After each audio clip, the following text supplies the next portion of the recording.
ngayon, ako ay isa sa magiging guro ninyo at tatalakayin natin ang aralin 11, pananaliksik gamit ang internet.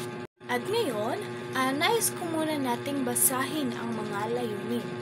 Unang layunin ay nailalarawan ang web browser at search engine.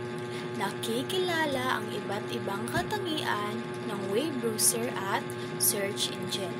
Nakapagsaliksik gamit ang web browser at search engine. At ang panghuli mga bata ay nakapamimili ng tamang keywords para sa paksang nais saliksikin. Ano nga ba ang web browser mga bata?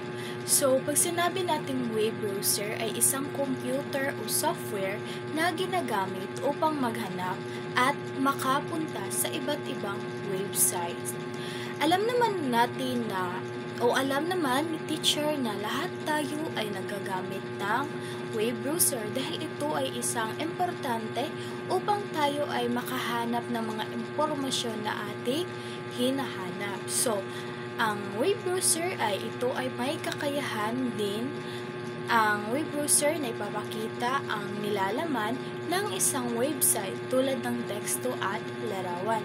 So, maaari nitong i-play ang iba't ibang uri ng media tulad ng music, video, at animation. So, kabalo namang gyud ta no na ang kaning web browser ay importante gid kay ni siya tungod kay dinhi ata makapangita or maka-search sa atong mga gusto i-search, gusto nato mahibalan. So isa ni siya ka importante pod sa mga teacher, sa mga student. At ngayon ay ang sumusunod ay ilan sa mga kilalang web browser na maaaring gamitin. Una ay ang Internet Explorer. Alam niyo ba yung Internet Explorer mga bata? Okay, nakakagamit ba kayo ng Internet Explorer?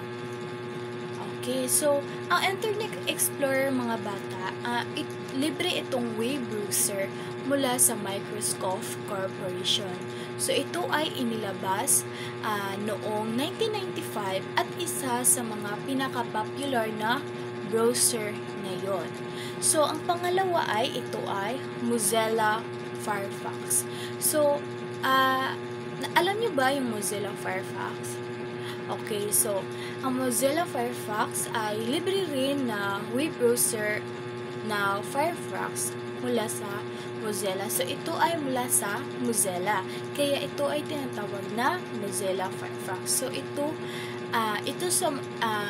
isa ito sa mga pamantayan ng mga browser na magagamit. So ang panghuli ay ang Google Chrome. So alam ko naman na lahat kayo alam kung ano ang Google Chrome. Okay, so dito tayo ito ay isa pang libreng web browser. So ito ay inilabas noong taong 2008 at patuloy na tinatangkilik bilang isang pinaka-popular na web browser ngayon. So gitawag yun siya pinaka-popular na web browser because daghan yung gagamit ani ug ganito siya ang kanang diri gid ta pwede ta diri maka-download og mga music, mga video, and so on. At ngayon, meron akong ipapakita ng larawan ng mga bahagi ng web browser. So, ito yung mga bahagi ng web browser. So, una ay ang browser window button. So, ang browser window buttons is i-click lang nato ang minimize button kung naatay kanang gusto taguan na browser. And then, i-click po nato ang restore o maximize button kung naputay ka ng gusto gani o sabon. And then, i-click po nato ang close button if naatay gusto gani i-close na browser window. And then, second is tab name. So, diriya sa tab name is dito mababasa ang pangalan na kanaganing bago lang nato gi-open na website. And then, kung naatay gusto po nang i-close or i-close na window, so i-click lang nato tong tab and then i-click din nato ng X button na naa sa gilid ng tab. And then navigation button. So dire sa navigation button ng class is i-click lang nato ang kanang back button kung natay gusto gani kanang tan-awon og balik na web page. And then i-click po nato ang forward button if naatay gusto kaning kanang balikan ta website or web page na kanang ato nang gigamit bago lang. And then gigamit nato taod-taod or bago lang lagi kanang gigamit nato bago lang. So if i-click lang nato ang i-click lang nato dira ang forward button. And then lastly is ang reload button. So diri sa reload button is i-click lang nato diri if naatay ka ng gusto na po i-update na web page. So next is ang new tab. So diri sa new tab is i-click lang nato ang new tab kung naatay gusto gani ka ng diri sa new tab if naatay gusto na website na kanang gustong update. So diri sa tab makita nato. So new tab i-click lang nato to ang new tab. And then ang customize and control Google Chrome. So dito mapakikita ang iba't ibang options at commands upang baguhin ang kasalukuyang setting ng browser. Next is bookmark this page. So diri sa bookmark this page i-click nato ng hugis between sa bottom. So para dira i-save nato ang address ng website para dili na ta makalimot or kanang gusto nato na siya i-open. So gusto nato i-open, so dapat i-click lang nato ang i-save lang nato ang address ng website para dili ka mahagusig pangita ato.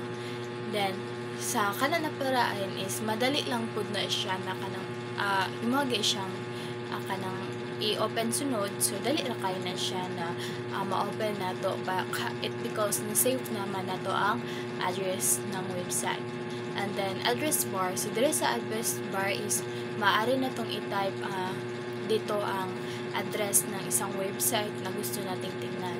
So ang website address ito ay kanang tumutukoy kung saan mahanap ang isang website. And then ang isang halimbawa nito class is gani website address. Tapos ilagay lang natin ang ilagay sa address bar ang like for example kanang link. So like for example www.google.com. So dara i-type mo na siya sa address bar, and then dara magawas na din nato ang atong gusto na pangitaon or gusto nato kanang website na atong gustong makita. And then next is display window. So dire sa display window class is dito kanang pinakamalaki ni siyang bahagi ng browser dahil dito nagpapakita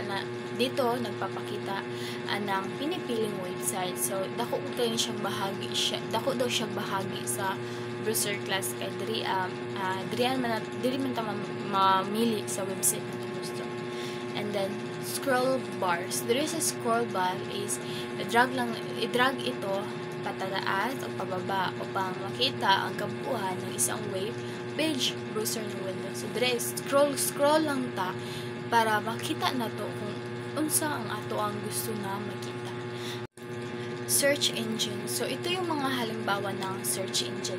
So ano nga ba ang search engine? So pag sinabi nating search engine ay isa itong software system na ginagamit sa paghanap ng mga information sa internet. So kabilang na dito or example diri na nasa picture or nasa larawan na aking pinakita is mana siya ang isang sa search engine. Like for example kaning Google, Yahoo, AltaVista at like sumaon na siya ang mga search engine class.